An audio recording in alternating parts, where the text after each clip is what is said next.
Well, I'm making three changes at the age of 37 that people say you shouldn't do all at the same time. I bought a new house.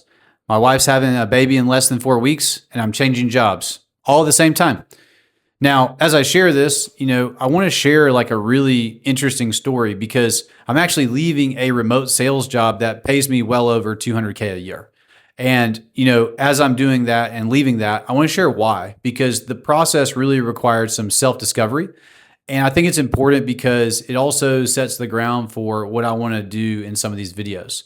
So about a year ago, I started wondering like, man, this remote sales thing, like, is this really what I want to be doing with my life? Like, I'm in this office right now. Tomorrow's my last day in this office as I record this. And this is where I work, right? I've got this microphone and this fake background, and I do everything on Zoom or through a phone or an app or whatever. And as I'm sitting in here, about a year ago, I just started questioning, like, is this what I want to do with my life? Am I having any impact with this? Like, is this important work?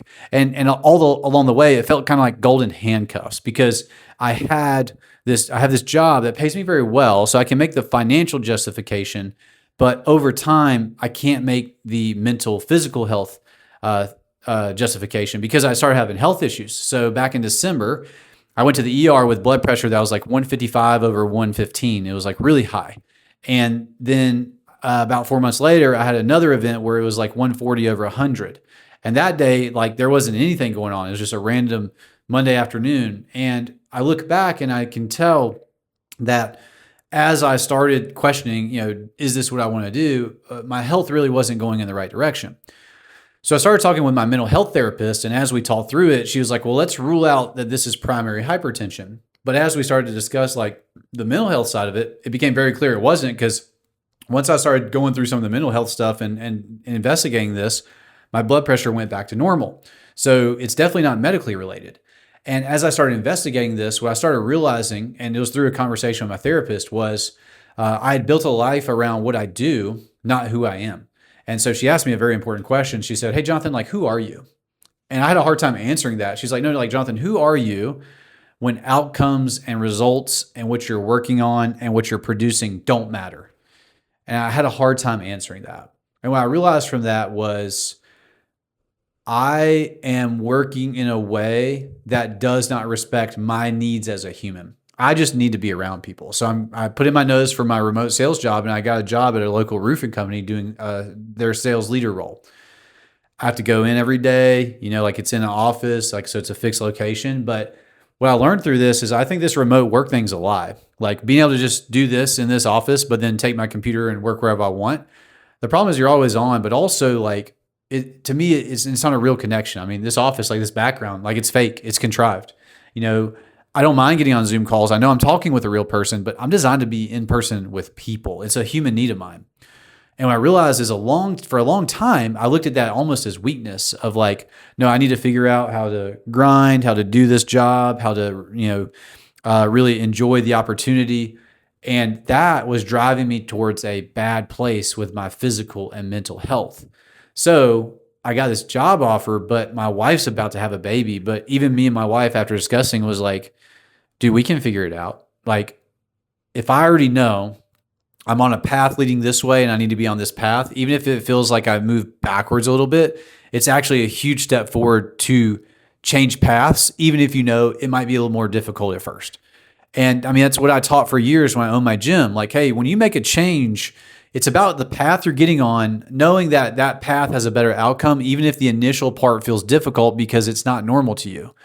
But like, I'm just tired of the golden handcuffs. I'm tired of feeling like my work is all about money. And don't get me wrong, I believe in being financially responsible. I believe in all that stuff. But like, at the end of the day, the money thing, like if that's all something is about, I don't think it has good outcomes, just like I'm experiencing. And so I'm going through these major changes, but this is the funny thing. I feel less burdened. I feel more at peace because I'm making decisions after reflecting on, hey, how did I get here?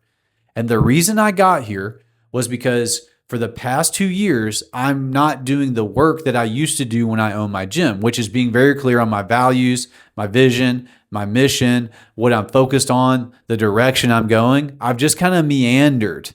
And as a result, I've become subject to the things that become most obvious, which are normally things like money and the things that are marketed to us. That's how I got here. I used to do a lot of work and I would help people at my gym with this work of like, hey, where do you want to be in 5 years, 3 years, 1 years? Who do you want to do, or who do you want to be? What do you want to be doing? What do you want to have? Clarifying that stuff, getting stuff off of those lists that don't matter. So you're not busy pursuing something that doesn't matter to you. And I've let that work go. So like as I speak to you, I'm making this job change. I've got a bunch of credit card debt from moving to this house and having to get stuff done. There's the changeover of jobs, the income changes, like all of this stuff.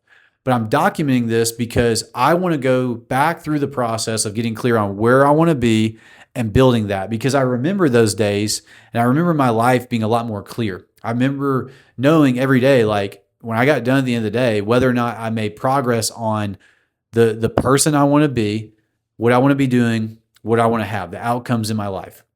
But here's the thing. It wasn't all about work. My entire life for the past 2 years has just been like, what do I do? Like even when I was thinking about how do I solve this problem of feeling like my work doesn't have purpose, it was always do. It was never like, hey, Jonathan, who are you? What do you need? What's important to you? And how can you have a life that supports that? And the way I describe that now is like an integrated life. Like if I'm going to spend 40 to 50 hours a week at work, does it line up with the type of person I am and the things that I need? I need to be in person with people, right? And when I finally made that decision, putting in my nose for this job was actually pretty easy. And making the change of jobs was pretty easy. Like, yeah, on paper, like I'm taking a pay cut and, there's going to be some changeover and stuff. But knowing that I'm going where I need to go and it's going to be better fit for me as a human, like I'm excited about that, but it's already freeing me up. I can feel it. I feel less tense physically. And so my encouragement to anybody listening is that if you're considering making changes, there is no perfect time, right? There's no perfect time to do any of this stuff. Because if you know that you need to make a change that's better for you as the person you are, the longer you wait for that, the longer life is being sucked out of you. And so I just want to encourage you. I don't know where you're at, what you're going through, but if you feel like, man, like it's just, don't gaslight yourself. Don't make yourself feel like you're the problem, because everybody else and everything else will do that. You're probably not the problem. Like if it has been happening over a long period of time, like you should ask questions like, well, who am I? What would I be doing? Because I also don't believe people just don't want to not work. Like I think people want something to contribute. They enjoy the feeling of impact and contribution. But like what makes you tick? Like who are you? What are the things that are important to you? And how do you start integrating your life around those things? So that's part of the journey. So I'm going to document it. Got some cool stuff. I'm going to talk about like my goal setting process, how I do vision and mission, and I want to share that. And like I learn by teaching too. So like this is also me getting back into it, but sharing it because I also remember many people having great benefits from doing this. And so I want you guys to follow along. If you want to follow the journey, subscribe. And excited to have you guys here. See you later.